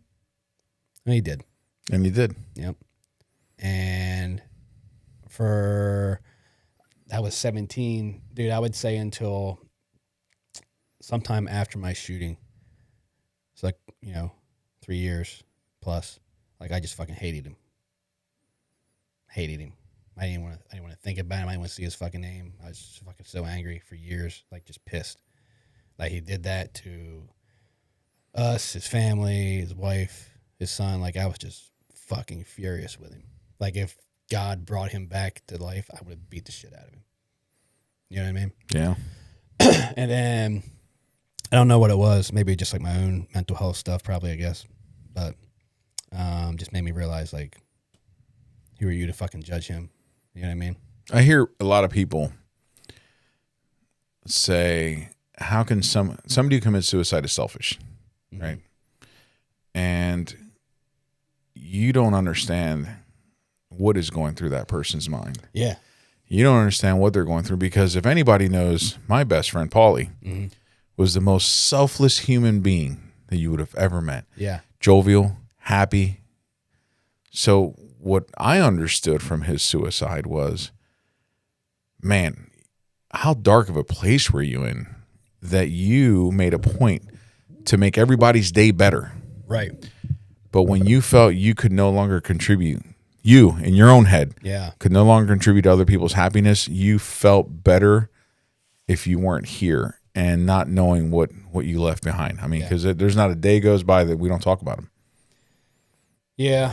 It's just wild, man. You never know what's going on in somebody's head, And that's why, like, the whole Friday buddy check thing, I'm like, you don't know what they're fucking dealing with. So just like, and it's true. Like I always say, like, if you can't send someone a simple text message and say, hey man, how's your week going? Or how's your weekend? Or whatever it may be. How do you consider yourself to be a friend if you can't send a simple text message asking how somebody is? Or even just say, hey man, hope you have a great weekend. Like how do you call yourself a friend if you can't, if it's so hard for you to do that, how are you a friend? You know what I mean? And what are you going through? Yeah. Right, that could be the other side of that coin. Yeah. Is why don't you want to open that line of communication? Yeah, right. Because I've thought about that, right? I've looked at it from your perspective and I'm going, what kind of people don't reach out? Yeah. And I go back to Paulie's thing. Yeah. He used to reach out to me all the time. Yeah. And when he didn't, I didn't question it, and I should have. Yeah. Because that was a sign. You know, those people who reach out to you and then they stop reaching out to you. Yeah. You got to go. You know, and it's like, you know, like the random people like that don't do it. You know, I don't think it's people don't do it because like they're being malicious. Like people just don't think about it. Yeah. You know what I mean? Like people just because people don't think about mental health that way. Well, People just go on living their lives. I mean, like, oh, you know, it's such a stigma in law enforcement, right? Yeah. I mean, everywhere, but you're especially gonna get fired if I say I'm depressed. Yeah, you're or gonna if lose I'm your tired, job. You're never gonna be a cop again. You're going for fitness for duty. They're terminating you, buddy. Yeah, they're taking you to fucking behavioral center. You know, I pride myself in the work that we're doing as a team, and you know, I've talked to you about the Guide app, and it looks like that's the direction we're going in. I think they've ironed out some of the details. Yeah, finally, we're gonna talk about that after the pod. Off camera. Off camera. Yeah. But we have, and not to, you know, those people want to talk about it out in the open, that's fine. My crew talks about it at the PD. Yeah.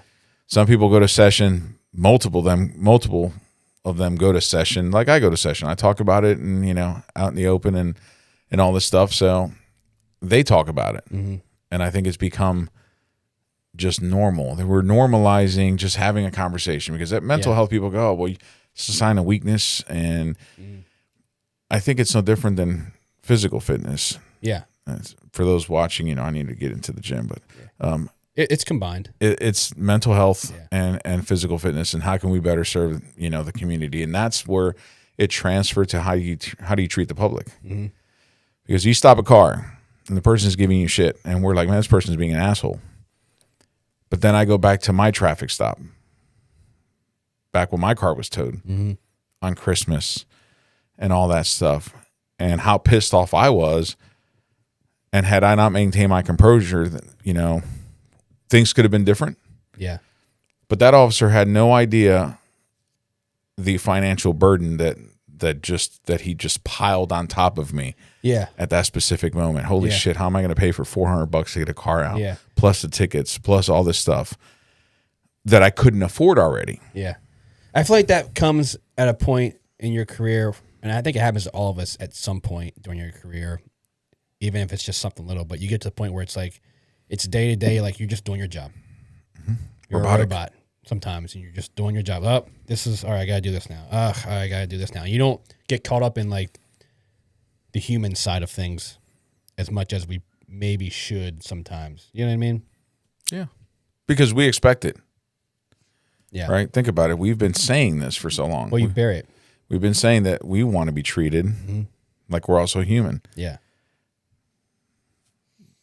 But you also have to put that out, right? Because that's what I tell the public. When I go to schools and I talk to the kids and I go, you know, you have an issue with a cop, sometimes think of where that cop came from. Maybe he just saw a baby deceased.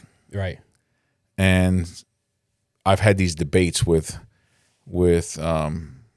advocates that are like, yeah, but the public shouldn't be, that you're putting that on the public. I'm saying, no, I'm putting that on all of us as society. Yeah. To be empathetic to people going through things. Right.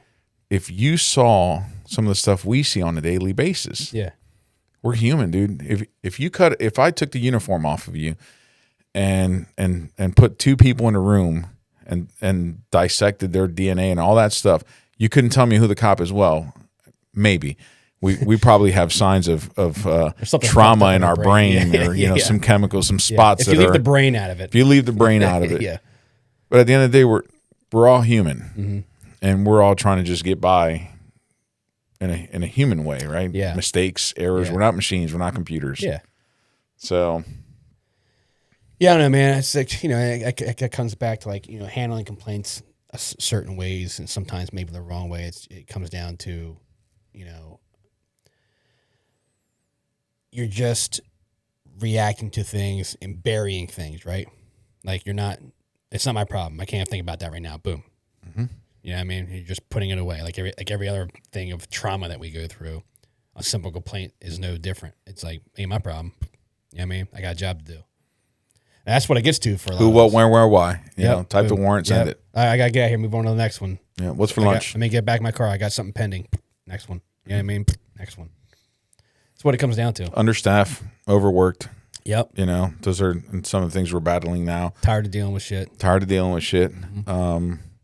Mental health was a stigma, so nobody's checking. Yep. Fatigue management, you know, agencies, and we're going through that now through accreditation. Agencies being mandated to consider fatigue. Yeah. Not, hey, you've worked a 12-hour shift, plus you had trial, plus you're sick. Make sure you're here tonight. Yeah. Yeah. If you're not here, lazy ass called out sick. Yeah. Well, it's like when Hank died, when my dog died, my canine, for those listening. You know, it was like he died on the way home from work, basically. And it was like the next day, they're like, you need to come back to work. And I'm like, can I have a couple of like days off, like grieving period here? Like my dog just fucking died. Nope. Get your ass back to work. Cool. Thanks. Yeah, how irresponsible is that, right? Yeah. Because. And then I come back to work and deal with 2 fucking deaths. Right. And then you didn't, but let's say you did. Mm-hmm. You overreacted with somebody from the public, and you lost your shit. Yeah. Because that's what humans do, right? Yeah. When the pot boils out, you blow the steam. Yeah. Then next you know is like, oh well, he's just an asshole of a cop. Mm-hmm. Nobody looks backwards and go, well, what happened in the last couple of days? Yeah. You know, for cops, right? Divorce is prevalent. There's substance abuse, and what I mean by that, it could be alcohol. Yeah. It could be, you know, anything. Yeah. Nobody ever questions those things. Is can you perform when we need you to perform? Yeah. And that's it. Yeah. You work here, get your ass in pay here you and do the job. Yeah, you're getting a paycheck. You're off today? No, you were off today. You need to come in. And then when things blow over, yeah. Where's the finger pointing at, right? Yeah. Let's look at the policy. Great, we can look at the policy, but can we look at the policy leading up to it? Can we address some of these things before they become a problem? Yeah. Which is what we're doing now. You know, some of the conversations you and I had over therapy. Yeah. Which is the big T word was a stigma, man. Nobody wanted to talk about that. I talk about. I go to therapy. We go to the same therapist. Yeah, man. Shout out. Can't tell your name. Yeah, can't say it, but she's awesome. Yeah, we'll see. See you soon. See you next week. Yeah, together. Yeah, you know that those are those things that conversations we need to have now. Yeah. In hopes that the next generation of law enforcement take it and run with it. And I know that there's some old school cops out there that are going, "Oh, this is the kid glove era." Yeah. And we're training pansies, or we're training whatever you want to call them. Yeah. And I apologize if that term offends anybody. I don't even know what that means, but you know. But I think it's the responsible thing to do. Yeah. Based on my experiences. You know, once upon a time I was going through child custody stuff. Yeah. I got IA'd. They took all my gear. You know, I thought I was getting fired at the point where I had no money. Mm-hmm. Like all this stuff was happening all at the same time. Yeah. And I get suspended and sent home. Yeah. Right. Bright side of stories. I win the IA, and I'm not winning. I was cleared. Yeah. Because I didn't do anything wrong, but still stings. Nature of the beast. Nature of the beast. So you go through it. But for those 7 or 8 days leading up to another part of the investigative process, nobody reached out to me. Yeah. I sat at home by myself. Yep. Wondering what was next. And I am grateful that my mother was who she was, and that I would never disappoint her, that I had enough mental strength to get through that. Because in any other circumstance, for somebody who's having some traumatic issues, that situation could have been completely different. Yeah. I'm depressed at home by myself. I don't have my kids. Yeah. I don't have my job, and I'm just sitting at home by myself. And no one's calling for you. And nobody's calling for me from my job. Right, yeah. Nobody's going, "Hey, man, how are you doing?" That's how we operated. So we do, right? Admin goes, "What's the mandate?" Yeah. "Hey, that person's being investigated. You can't talk to him." You can't talk to him. You cannot talk to them. Yes. If you call them, you will be... If they talk to you and say something, it's not a privileged conversation. So you can be compelled to answer questions. Yeah. Right? You are forcing people to, and don't get me wrong, I get it. To isolate you. when people are IA now, you know, I try to have those conversations. I do tell them. I go, hey, by the way, just be cautious what you say to me because, you know, well, it's like what it is. When I went through my shooting, like, well, the first person I wanted to talk to was my wife, but like next to that, I wanted to talk to my team. I wasn't allowed to. Yeah. Because it's a homicide investigation, murder investigation. You know what I mean? And we're all suspects because this guy died. Yeah. It's in the title book for those Delaware cops. Can't talk You're to him. considered a defendant. Yes. So couldn't talk to him. We did because we didn't give a fuck. But I mean, like, what the fuck, dude? I just went through literally a near-death experience, and the two guys that saved my fucking life, I can't talk to them. Like literally, they expect you not to talk to them until things are done, which is like months. Dude. I think the go around might be that if you go to your therapist and bring your buddy with you, is that the go around? That conversation might be privileged. I don't know. Hopefully, I won't need that anymore. Maybe after today. Yeah. God, man. But yeah, it's bullshit, man. You know what I mean? Yeah, dude. It's been a journey, man. I from patrolman to shift supervisor to, well, I get out of the academy in 04 as you did, and then 05 they stick me in CI. Yeah. And I not know what the fuck I'm doing. Yeah. Catch a horrible case with Sergeant Barlow and progress through, sexual assault. Dad sexually assaulted his 18-month-old son, recorded it. Yeah. Oddly enough, the victim and my son shared the same birthday, month, date, and year. Oh, Jesus. Right? So for a 20-something-year-old, 22-year-old guy, 23-year-old guy to process all that stuff, I never realized how much of the job was really fucking with my head until because you put it on the back burner. now I'm in my 40s. Mm-hmm. Yeah, man, seeing people come and go. Yeah, what happened to the agency in 2010. Shortly after Chad's shooting, like everybody left, man. Sean, Kirk, and Milford. Yeah. Just everything that I knew just turned upside down, and then we're in the rebuilding phase. Yeah. And promoted up to sergeant, lieutenant, deputy chief, all these titles that are just, to me, just foreign. Yeah. Because I feel like I'm still the same. Yeah, that was changing with you. Still the same dude. Yeah. Now it just. I feel like that's why you do so well now, and I feel like that's why I've talked to the younger guys in your department. I feel like that's why they respect you so much, because they see that you haven't changed in any way. You know what I mean? Well, I hope they know I've stayed because of them. Because really, if it wasn't for the crew we have now and how eager they are to learn and do this job, and dude, they're hilarious. Yeah, I probably would have punched the clock. Yeah, I mean, I know they appreciate you because I've spoken to them, and I think you're doing a great job there, man. Especially I appreciate that, man.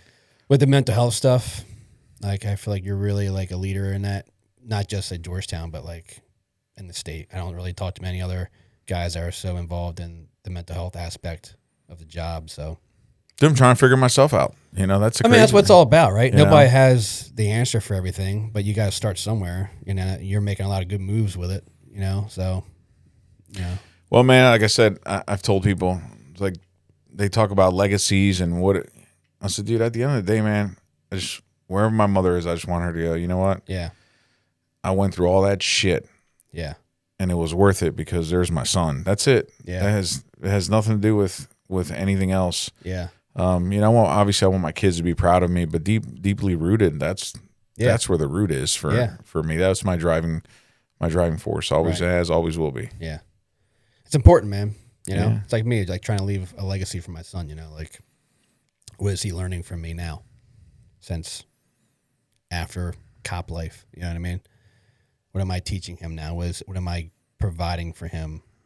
Presence. Yeah. That you're around. Presence, yeah. But there's other stuff to it too, Yeah. But I do want to touch on one other topic, which is, because this is a big topic for me. And I've talked about it a lot. Transitioning from police work to normal life, so to speak. You're doing a great job with that right now in your current situation as a cop, because you're a small business owner. So yeah, man. You're already steps ahead of retirement, which a lot of guys aren't. So what got you to that? Like, did you do that because you were just looking to start something up on the side, or is it because like, hey, I'm thinking long term after police work? It was a couple things, right? Yeah. So COVID, okay, boredom, yeah, like trying to do things, doing stuff with Brian Hopp and his Christmas tree stuff. Yeah, met great people, Jay Lewis. Yep. Shout out to the tent master. Yep. Seeing that, and these are people who have their jobs and kind of did something on the side, mm-hmm. and going, man, I can do something on the side. Mm-hmm. So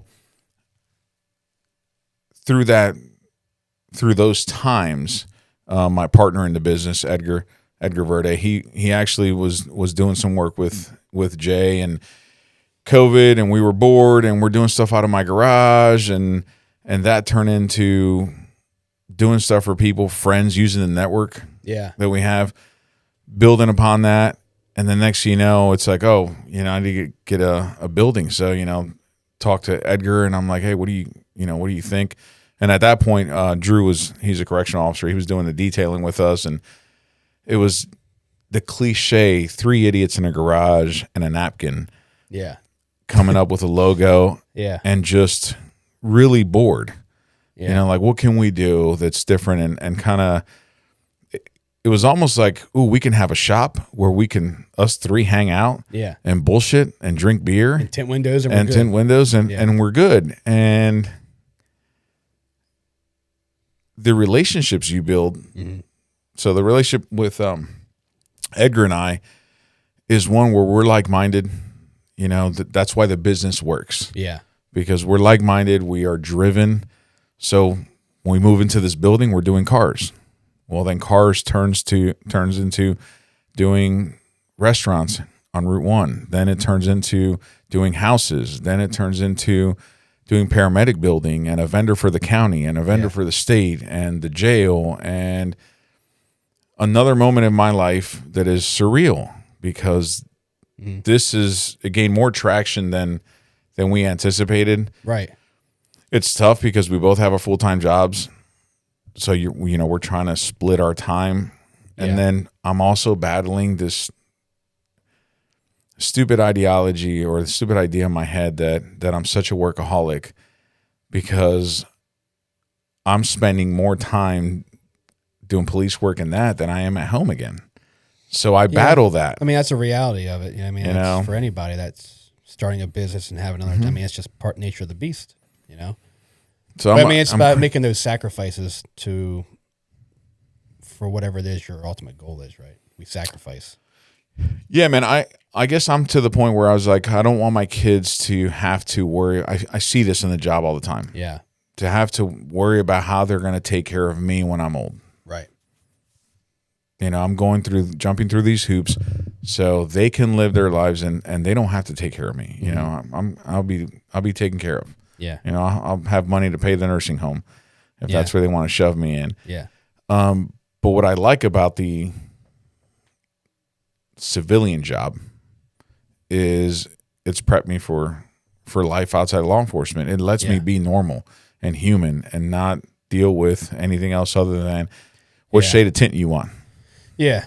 Dyed or ceramic, Yeah, yeah.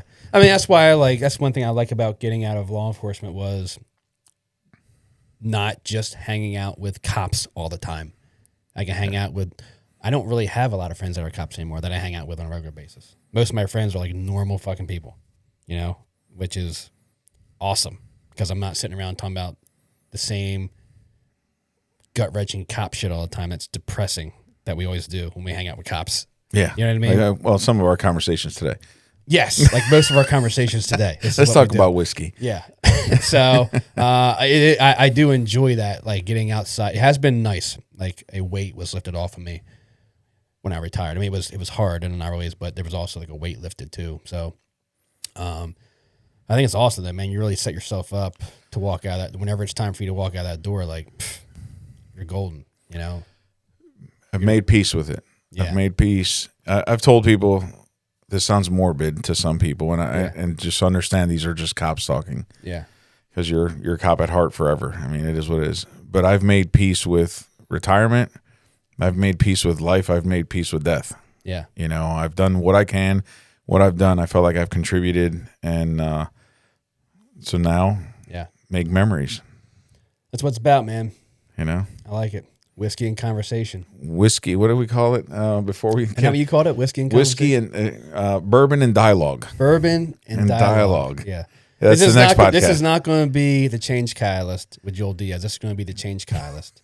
Bourbon. Bourbon and dialogue. Yeah, I like it. Yeah, man. 302 Drip Co. Hit us up. You know, 302 Drip Co.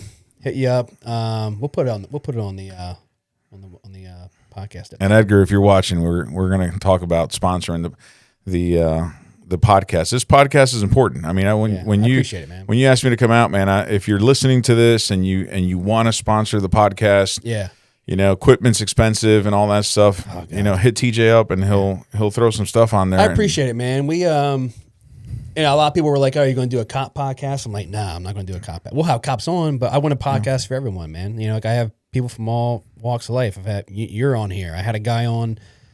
His episode's not out yet, but we had a guy on. I'm Monday. the first Hispanic. I want everybody. You to know are the that. first Hispanic. There's no Puerto Rican flag in there. I'm not sure what's going on. Puerto Rican flag you know, we have one everywhere. Get some Corona bottles out or something. That's not Puerto Rican. Well, it kind of is. But yeah, Monday we had a guy on. He was a 9/11 survivor. I have a guy coming on next week. He was diagnosed with like a neurological disorder. He's talking about how we got through that and how we can help others. You know, we've had a girl on. Her episode comes out next week who's major life transition where she lost like an ungodly amount of weight, and now she's a bikini bodybuilder competitor. Like just random people on with amazing stories who chose to make a difference in their lives and others, and that's what I want to do on here, man. You know what I mean? I don't want to lock it into just first responders. I want everybody to get something out of it, you know? Yeah, and everybody should tune in and watch it, man. I think if you grasp one thing from anybody that's been on your podcast, and I say that's a success for anybody listening and watching. Yeah, maybe it's the buddy check. Maybe, man. You know? I appreciate it. Yeah, you know, maybe it's the buddy check. Maybe it's bourbon and dialogue. You know, we might have to do like, you know what we have to do, dude? Like, in between like episodes once in a while, we'll have to have like a whole nother like separate episodes of bourbon and dialogue. Yeah, we'll just talk about. We'll pop one up once in a while. I like that. Yeah, maybe we'll take phone calls. Live on the air. We do a live feed on here. Can we do this live? We could do a live feed like on Instagram. We could do a live feed. That'd be interesting. And we'll take questions while we're sitting here. That's it. I'm gonna be a regular. That's it. I like it. We're gonna do it. But yeah, and when you're listening to this, if you want to sponsor the podcast, hit them up, man. I like it, man. We'll start the sponsorship and see if everybody picks up the. I appreciate it. Picks up the tab. Yeah. It's for all those businesses, small businesses out there. Nope. Dude, November and December, you know, you got some write-offs, bro. It's been interesting. Like I'm doing all this on my own, and I did not realize how in depth this was when I started on every episode. I'm like, fuck, I gotta learn this and fix this. Now I gotta learn this and fix this. It's wild, man. But you know, I don't know anything about cameras and lighting and shit. But your other guest, man. I don't know. I hope that they're appreciative. I'm appreciative that you had me come on here. Anybody who knows me knows that I speak freely about my upbringing. I speak freely about my mother, about things that I've gone through, because to me it's healing for me. But if there's somebody out there that it's gone through the same and they want to get a hold of me and chit chat, you know, shoot you a DM on the podcast and hit me up, man. We'll talk. Bourbon and dialogue. I appreciate it, man. We'll talk about it. Yeah. I feel like there's a lot more we could go into, but there's a lot. We'll have to do part 7. I kind of want to go get a cocktail right now. What do you think? Yeah, let's do it. Anybody, any restaurants out there want to sponsor the cocktail hour? I mean, I spent a lot of money at Lewis Oyster House. They could always hit me up. And agave. Sean Correa calling you, Sean. Calling. There he is. All right, man. You want to wrap it? Let's wrap it up, man. I appreciate it. Hey, man. I appreciate you coming on. I love you, brother. Love you too, man. We'll do this again. You know it. Part 2 coming soon.